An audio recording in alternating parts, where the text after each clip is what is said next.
किसान आंदोलन के 30वें दिन कैथल के गांव से सेधा निवासी 32 वर्षीय युवा किसान अमरपाल की टिकरी बॉर्डर पर किसान आंदोलन के दौरान हृदय गति रुक जाने से मृत्यु हो गई है। अमरपाल के पार्थिव शरीर को कैथल के सरकारी हॉस्पिटल में पोस्टमार्टम के लिए लाया गया। अस्पताल में पोस्टमार्टम के बाद किसान यूनियन के झंडे में लपेटकर उसे लाया गया। अमरपाल के पार्थिव शरीर को उसके पैतृक गांव सेरधा में ले जाया गया, जहां पर हजारों की संख्या में गांव वासियों और आसपास के गांव के लोग और उसके साथ साथ कांग्रेस के राष्ट्रीय प्रवक्ता रणदीप सुरजेवाला अमरपाल के शव यात्रा में शामिल हुए और लोगों ने अमरपाल अमर रहे, जय जवान जय किसान के नारे लगाए। अमरपाल को अंतिम विदाई दी। बात करते हुए गांव के लोग व किसान रो पड़े और उन्होंने कहा कि सरकार जल्द 3 कानूनों को वापस ले। जब किसान इन कानूनों की मांग नहीं कर रहा है तो सरकार इन पर जबरदस्ती ये कानून क्यों थोप रही है। गांव वालों की मांग है कि अमरपाल को शहीद का दर्जा दिया जाए और परिवार के एक सदस्य को सरकारी नौकरी व शहीद को दी जाने वाली सहूलतें दी जाए ताकि परिवार अपना गुजर बसर कर सके। अमरपाल अपने पीछे 2 छोटे बच्चे और पत्नी छोड़ कर गया है। बड़ी दुख की घड़ी है और जनता सड़कों पे पड़ी है और गूंगी बारी सरकार का कुछ याद नहीं है। ये हमारा नौजवान साथी चला गया, सेवा में लगे हुआ था टिकरी बॉर्डर पे, सारी दिन रात सेवा कर रहा था। किसानों की इस पर दर्द नहीं उठा, किसानों का दर्द नहीं सहन हुआ। 80-80 साल के बुजुर्ग पड़े हैं, हमारी माता बहनें पड़ी, छोटे छोटे बच्चे पड़े हैं, इस पर दर्द नहीं सहन किया गया। हमारे भाई बाम ने छोड़ के चला गया, इनका बलिदान खाली नहीं जाओगे। गूंगी बारी सरकार का लोगों जुमनी सड़ा रही है और किसान मरता जा रहा है। 30-35 किसानों का बलिदान हो लिया, कोई एक्सीडेंट में मर गया, कोई ठंड के कारण मर गया, किसी का अटैक हो गया और सरकार आज भी मिला के कह रही है। बड़ी दुख की घड़ी है। कण कुंड के था भाई पत्रकार, किसान की तो बहुत बुरी दशा है।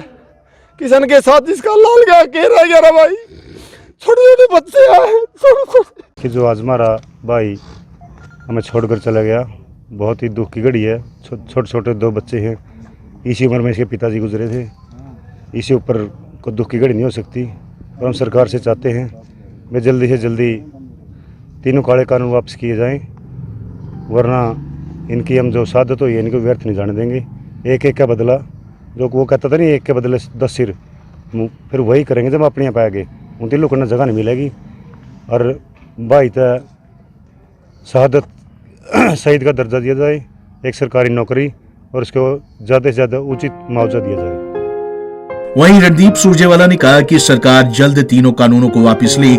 जब किसान इन कानूनों की मांग नहीं कर रहा तो सरकार इन पर जबरदस्ती ये कानून क्यों थोप रही है। सुरजेवाला ने कहा कि इन 3 कृषि कानूनों के विरोध में 35 किसान अपनी जिंदगी कुर्बान कर चुके हैं, लेकिन मोदी व मनोहर सरकार के कानों पर जूं तक नहीं रेंग रही। उन्होंने कहा कि मोदी और मनोहर सरकार कितनी और किसानों की जिंदगी लेगी। कृषि कानूनों के खिलाफ, इन काले कानूनों के खिलाफ अपनी जिंदगी दे दी, कुर्बानी दे दी, शहादत दे दी। सवाल ये है कितनी और जिंदगियां लेंगे खट्टर साहब और दुष्यंत चौटाला? कितने और किसान को, मजदूर को, गरीब को, मेहनत कश को, मिट्टी से सोना पैदा करने वाले इस देश के अन्नदाता को कितनी और जिंदगियां ली लेंगे नरेंद्र मोदी और भाजपा? कितनी कुर्बानियां हमें और देनी पड़ेंगी? 45 किसान देश के अन्नदाताओं ने कुर्बानी दे चुके हैं। मोदी जी ये बता दें उन्हें कितनी जानें और चाहिए? 100 चाहिए, 1000 चाहिए, 10,000 चाहिए, ताकि वो सर कलम करके उनके आगे रख दें हम, और बदले में 3 काले कानून माफ़ कर दीजिए, ख़त्म कर दीजिए, लोगों को ज़िंदा रहने दीजिए। पहले ही खेत खलिहान जोतने वाला सड़क पर है, उसके बेटा और बेटी के पास रोटी नहीं है।